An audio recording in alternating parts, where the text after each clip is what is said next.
Assalamualaikum warahmatullahi wabarakatuh. Bagaimana kabarnya anak-anak? Semoga dalam keadaan sehat dan selalu dalam lindungan Tuhan Yang Maha Esa. Kali ini Guru Deso akan membahas di kelas 6 tema 6 subtema 2 pada pembelajaran yang kedua. Disimak baik-baik videonya ya, jangan sampai di skip. Yuk kita simak bersama-sama. Sebelum memulai pembelajaran seperti biasa, marilah kita berdoa. Berdoa mulai. Berdoa selesai. 2-3 kapal berlayar. Ingin pintar harus belajar. Dayu anak yang kreatif dan pandai menari. Dayu sering tampil menari di acara pentas seni, baik di sekolah maupun di lingkungan tempat tinggalnya. Kali ini Dayu akan mengikuti lomba tari dalam rangka memperingati HUT RI.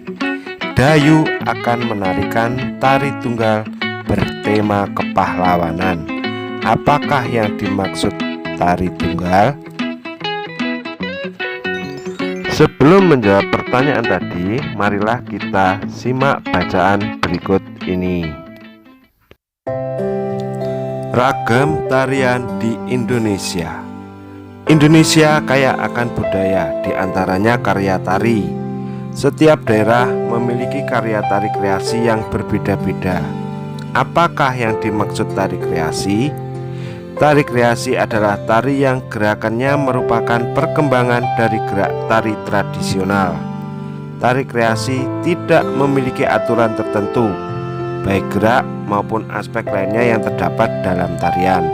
Ada 3 jenis tari kreasi, yaitu tari kreasi daerah atau tradisional, tari kreasi modern, dan tari kreasi kontemporer.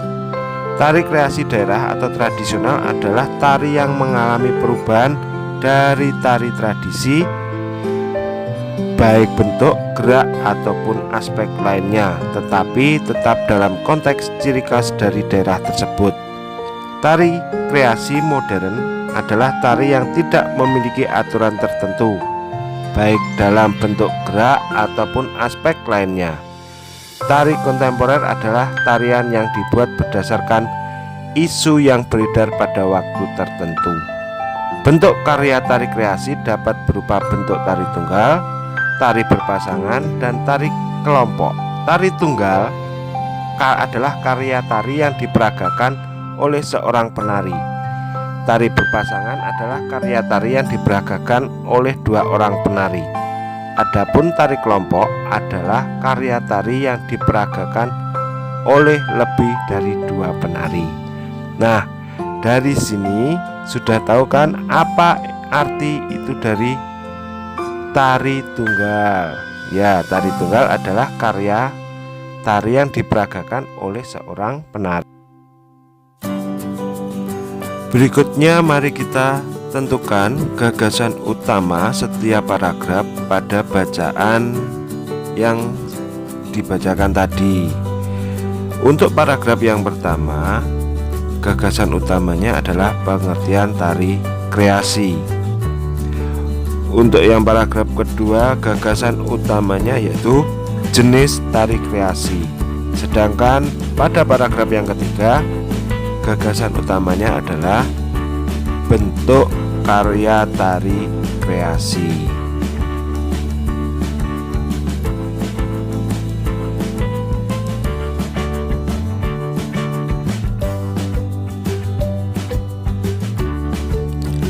Jenis tari yang akan diikuti Dayu dalam perlombaan adalah tari kreasi daerah atau tradisional berbentuk tari tunggal. Tari yang akan disajikan Dayu dalam perlombaan adalah tari merak. Tari merak merupakan salah satu jenis tari kreasi.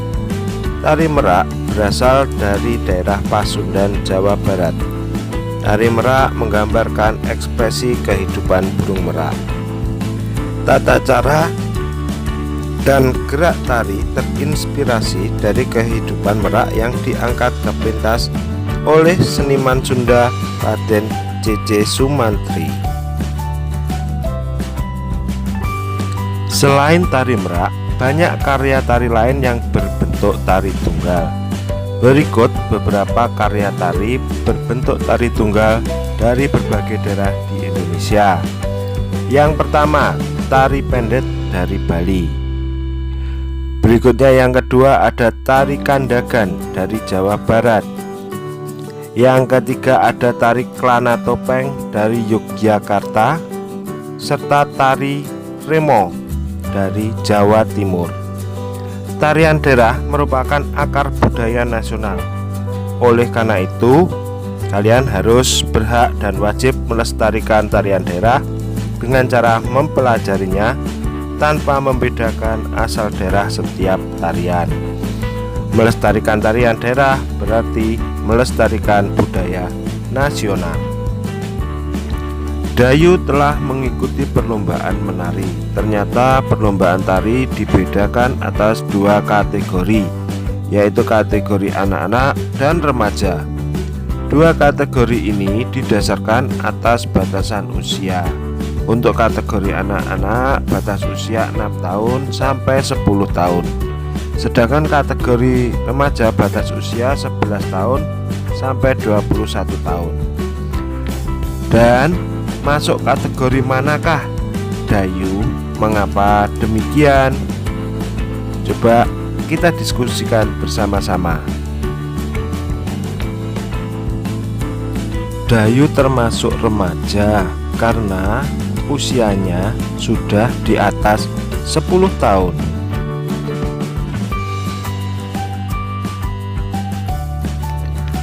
Pengelompokan usia anak-anak dan remaja merupakan bagian dari tahapan perkembangan manusia.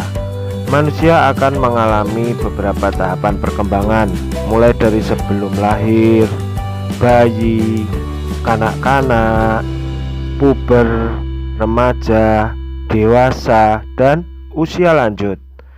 Kamu yang berusia 10 sampai dengan 11 tahun termasuk masa awal pubertas. Bagaimana perbedaan masa kanak-kanak dan pubertas itu? Ciri-ciri masa kanak-kanak bagi anak laki-laki. Yang pertama, belum tumbuh rambut halus di ketiak dan alat kelamin. Ciri yang kedua, suara belum membesar. Ciri yang ketiga, belum tumbuh jakun. Dan yang keempat, belum tumbuh kumis, jambang, dan janggut. Sedangkan ciri-ciri masa pubertas bagi anak laki-laki, yang pertama, tumbuh rambut halus di ketiak dan alat kelamin. Yang kedua, suara jadi membesar. Dan yang ketiga, tumbuh jakun serta tumbuh kumis, jambang, dan janggut. Sedangkan ciri-ciri masa kanak-kanak bagi anak perempuan, yang pertama, belum tumbuh rambut halus di ketiak dan alat kelamin. Yang kedua, suara belum melengking. Yang ketiga, payudara belum membesar. Dan yang keempat, panggul belum membesar. Sedangkan ciri-ciri masa pubertas bagi anak perempuan, tentunya yang pertama, tumbuhnya rambut halus di ketiak dan alat kelamin. Yang kedua, suara jadi melengking. Yang ketiga, payudara membesar. Dan yang keempat, panggul juga membesar. Kamu telah memahami perbedaan ciri masa kanak-kanak dan masa pubertas. Sekarang kenali dirimu berdasarkan ciri masa kanak-kanak dan masa pubertas seperti pada tabel di atas tadi. Sampai di sini pembelajaran kita kali ini. Semoga sudah paham, sudah mengerti, dan semakin semangat dalam belajar meskipun pandemi ini masih belum berlalu. Untuk selanjutnya, jangan lupa subscribe, komen, dan like channel Gurun Deso. Sampai jumpa pada pembelajaran selanjutnya. Assalamualaikum warahmatullahi wabarakatuh.